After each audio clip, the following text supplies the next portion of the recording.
Hi friends, मैं जायद second year BSc nursing student ANMC गया। आज एक बहुत ही ज़्यादा इंपॉर्टेंट टॉपिक के ऊपर बात करने वाला हूं, तो ध्यान से इस वीडियो को पूरा देखिए। जो भी बच्चे नीट और BCC की तैयारी कर रहे हैं उन सभी के लिए ये वीडियो बहुत ज़्यादा इंपॉर्टेंट होने वाली है, क्योंकि इस वीडियो में मैं बताने वाला हूँ कि आपको किस तरीके से फिजिक्स की प्रिपरेशन करनी है ताकि आपका सिलेक्शन एग्जाम में हो जाए। देखिए, फिजिक्स जो है ना बहुत ईजी सब्जेक्ट होता है, लेकिन आप लोग इसको फालतू में हवा बना के बहुत ज़्यादा हार्ड सब्जेक्ट बना ले तो अपने दिमाग में सिर्फ।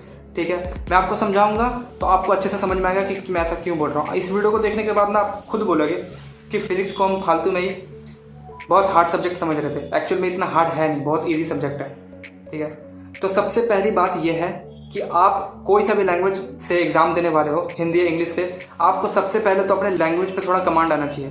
ऐसा मैं क्यों बोल रहा हूँ, क्योंकि देखो फिजिक्स का जो एग्जाम होता है उसमें बेसिकली न्यूमेरिकल्स होते हैं, और जो न्यूमेरिकल्स होते हैं ना उसमें आपको क्वेश्चन सॉल्व करने होते हैं, और उसके लिए सबसे पहले तो आपको क्वेश्चन समझ में आना चाहिए बहुत अच्छे से। अगर आपको क्वेश्चन बहुत अच्छे से समझ में आ जा रहा है तो मतलब आपका 50% से ज़्यादा काम वहीं पे खल्लास। ओके, उसके बाद फिर आपको अगर क्वेश्चन अच्छे से समझ में आ गया तो आपको फॉर्मूला लगाना भी अच्छे से समझ में आ जाएगा, तो फॉर्मूला भी लगा लोगे और क्वेश्चन आराम से चुटकियों में सॉल्व कर लोगे।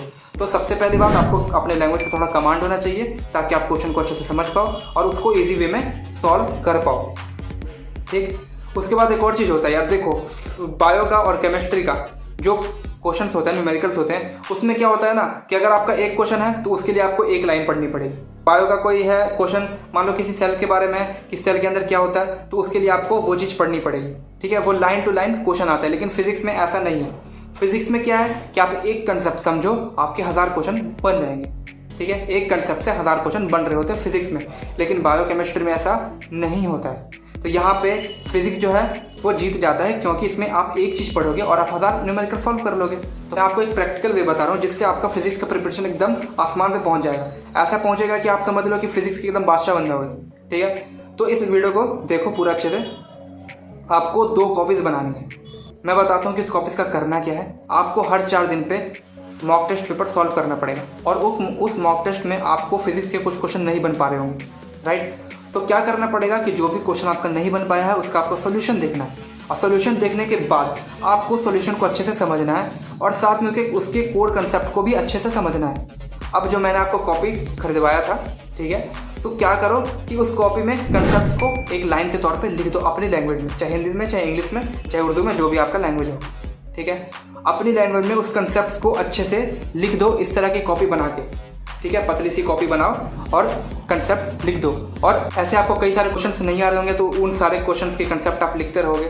ठीक है, और जो 2 कॉपी मैंने आपसे बनवाया ना, वो आपके टेबल पे हमेशा होने चाहिए, और उसको क्या करना है, आपको डेली बेसिस पे रिवाइज करना पड़ेगा, क्योंकि उसको आप रिवाइज करते रहोगे ना तो आपको जितना भी ओवरऑल सिलेबस का जो क्वेश्चन का कंसेप्ट होता है ना वो अच्छे से आपके दिमाग में फिट हो जाएगा।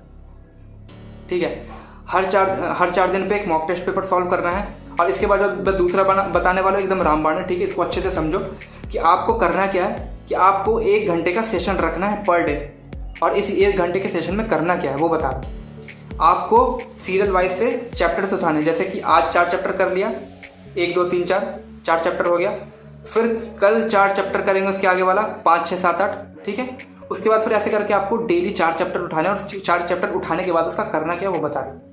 उस 4 चैप्टर से आप 5-5 क्वेश्चन रैंडमली उठा के कर लो। ठीक, उस 5 क्वेश्चन को जब आप चारों चैप्टर से करोगे, ठीक है, 20 क्वेश्चन करोगे, ठीक है, उसमें से भी आपके कुछ क्वेश्चन नहीं बन रहे होंगे, तो ये आपके लिए एक अपॉर्चुनिटी है, क्योंकि आपसे क्वेश्चन नहीं बने तो आपके पास एक और कॉन्सेप्ट सीखने का मौका मिला। ठीक है, उसको क्वेश्चन का सॉल्यूशन अच्छे से देखो, उसको समझो, और जो कंसेप्ट आपने सीखा है वहाँ से उसको कॉपी पे उतार दो। अब क्या करो, डेली उसको रिवाइज भी करो। ठीक है, और एक और चीज़, जो दूसरा कॉपी मैंने बनवाया था उसका क्या करना है, उसमें क्या करना है ना कि आपको फॉर्मूलाज लिखने हैं, हार्डकोर फॉर्मूला लिखने हैं, जो कि क्वेश्चन बनने के दौरान यूज हुआ है, वो फॉर्मूला लिखना है। ठीक है, तो एक कॉपी आपका बन जाएगा कंसेप्ट कॉपी, और एक कॉपी हो जाएगा आपका फॉर्मूला कॉपी। ठीक है, आपको अपने दोनों कॉपी ये टेबल पे रखना है और दोनों से डेली के डेली रिवाइज करना है।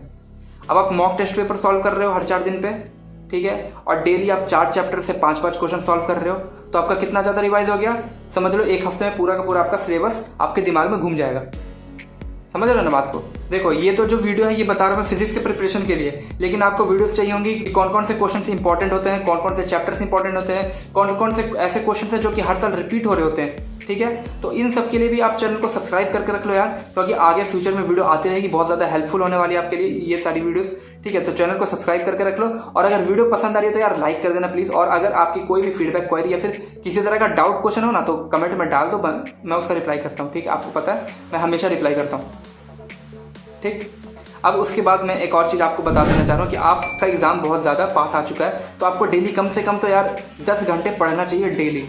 ठीक है, और फिजिक्स के लिए आपको टाइम देना पड़ेगा 3 घंटे से ज़्यादा, क्योंकि देखो यार किसी से भी दोस्ती अगर आप करोगे ना तो उसको जब तक टाइम नहीं दोगे ना तो बॉन्डिंग अच्छी बन नहीं पाएगी। तो बॉन्डिंग को अच्छी बनाने के लिए ना टाइम देना पड़ेगा। ठीक है, फिजिक्स को एक गेम की तरह समझो, जितना खेलोगे उतना मास्टर होते जाओगे, कोई बीट नहीं कर पाएगा, फिर बादशाह बन जाओगे। ठीक है, अब क्या करना है, फिजिक्स के लिए 3 घंटा कम से कम निकालना है। अब मैं बता रहा हूँ प्रैक्टिकली कि 3 घंटे में करना क्या है, ताकि तुम्हारा प्रिपरेशन एकदम आसमान पे पहुंच जाए। ठीक, ओवर कॉन्फिडेंस नहीं होना है, कॉन्फिडेंस में ही रहना, क्योंकि प्रिपरेशन तो बहुत अच्छा हो ही जाएगा तुम्हारा। तो देखो पहला घंटा जो है वो तुम्हारा जाएगा वो सेशन करने का, जो मैंने बताया 4 चैप्टर 5 क्वेश्चन। ठीक है ना, हर एक चैप्टर से 5-5 क्वेश्चन आपको करने हैं और आपको टाइमर देख के करना है कि आपको 40 से 50 मिनट के अंदर वो 20 जो क्वेश्चन है वो कर लोगे। ठीक है, उसके बाद फिर आप कोशिश करो कि अगर उसमें से कोई क्वेश्चन नहीं आता है तो उसका कंसेप्ट लिखो कॉपी में और फॉर्मूला लिखो कॉपी में, और इस प्रोसेस में आप ज़्यादा से ज़्यादा 1 घंटा लगाओ, और अगर मतलब बहुत ही ज़्यादा तो 1.5 घंटे के अंदर इस चीज़ को निपटा लो। उसके बाद फिर अगले घंटे में क्या करना है वो बता रहा हूँ।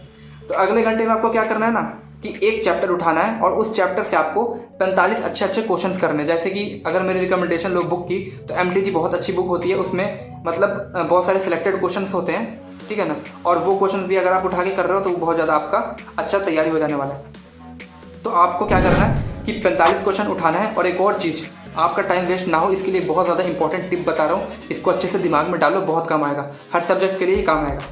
आपको क्या करना है ना, फिजिक्स का न्यूमेरिकल सॉल्व कर रहे हो, 1 घंटे का टाइमर लगाना है, या फिर अपने माइंड से घड़ी में देख लो कि अगर मान लो कि घड़ी में 12 बजा हुआ है, ठीक, तो 12 के बाद 1 बजेगा, 1 घंटे के बाद, तो अपने दिमाग में ये बिठा लो कि 1 बजे से पहले मेरे को 45 क्वेश्चन अच्छे से कर लेने फिजिक्स के।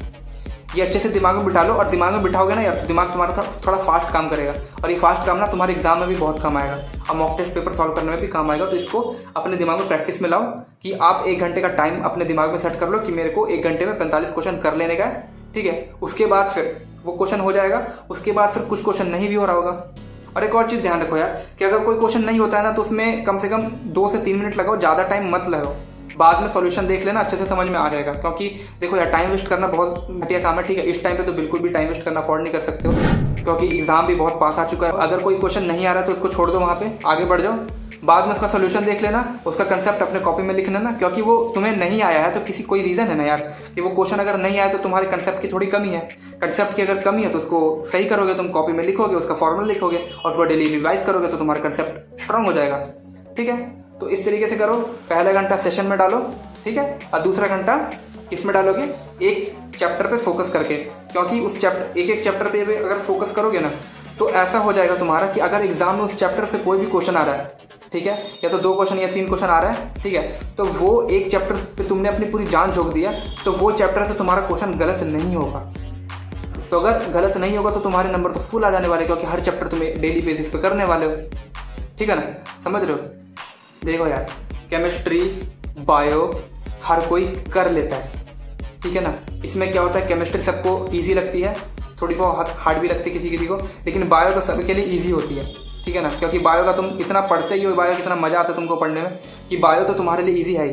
केमिस्ट्री भी लगभग इजी होती है। अगर कंपटीशन जीतना है तो वो चीज़ पे टारगेट करना पड़ेगा जो दूसरे के लिए हार्ड है, तभी उनसे आगे निकल के तुम अपना क्रैक कर सकते हो एग्जाम और कॉलेज में जा सकते हो। अगर तुम अभी 10 घंटे नहीं पढ़ोगे ना यार तो एग्जाम के बाद तुम कॉलेज में नहीं दिखोगे, तो कॉलेज में नहीं दिखोगे ना तो फिर अपने घर पे दिखोगे यार, अच्छा नहीं लगेगा, बहुत फ्रस्ट्रेशन होता है। ठीक है ना, तो इसलिए अभी 10 घंटे पढ़ लो, बाद की ज़िंदगी अच्छी हो जाएगी। अगर अभी मजे मारते रहोगे ना तो फिर 1 और साल वेट करना पड़ जाएगा, फिर तुम्हारे लिए दिक्कत है। क्योंकि अगर तुम नहीं पढ़ रहे हो ना यार तो कोई और तुम्हारे बदले पढ़ रहा है, ठीक है, वो सिलेक्शन ले जाएगा और तुम रह जाओगे ऐसे। इसलिए पढ़ाई करना बहुत ज़रूरी है। और यार वीडियो आते रहेंगे तो चैनल को सब्सक्राइब करके रख लो, और कमेंट में ज़रूर अपना डाउट पूछना यार, और वीडियो पसंद आ रही हो तो लाइक भी कर देना यार। इसी तरह की वीडियो आगे भी आती रहेंगी, अलग अलग सब्जेक्ट पे, अलग अलग न्यूमेरिकल्स के ऊपर, अलग अलग चीज़ों के ऊपर भी आती रहेंगी, मोटिवेशन भी आती रहेंगी। तो चैनल के साथ बने रहो और मिलते हैं नेक्स्ट वीडियो में। थैंक यू वीडियो देखने के लिए, और पढ़ाई में लगे रहो यार।